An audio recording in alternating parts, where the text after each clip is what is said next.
Invitée sur le plateau de Touche pas à mon poste, Lola Marois est venue réagir aux propos complotistes de son mari Jean-Marie Bigard. L'occasion de préciser que celui-ci est plus lucide que jamais, et ce pour une bonne raison. Quand il dit ça, il n'est pas dans un délire. Mercredi 17 février, Lola Marois était l'invitée de Touche pas à mon poste où elle a réagi aux propos tenus la veille par Jean-Marie Bigard, qu'elle a épousé en 2011. Des propos à teneur complotiste qui avaient vivement fait réagir, et pour lesquels la comédienne de 38 ans n'a pas manqué de tacler l'homme qui partage sa vie. Toutefois, si elle n'est pas d'accord avec lui, elle précise que lui est intimement convaincu d'avoir raison, et ce, en étant sain de corps et d'esprit.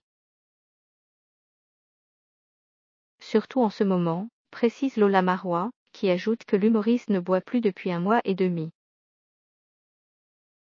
Malgré tout, la comédienne n'a pas manqué d'expliquer combien elle n'était pas d'accord avec les propos tenus par son mari, et de quelque peu le tacler dans sa façon d'exposer ses propos. Le tort de Jean-Marie, c'est d'arriver avec des certitudes. Il vient ici avec une sorte de vérité absolue que même des scientifiques n'ont même pas, lance-t-elle, ajoutant ne pas penser comme lui. Il est très radical dans ce qu'il dit donc c'est choquant. Point.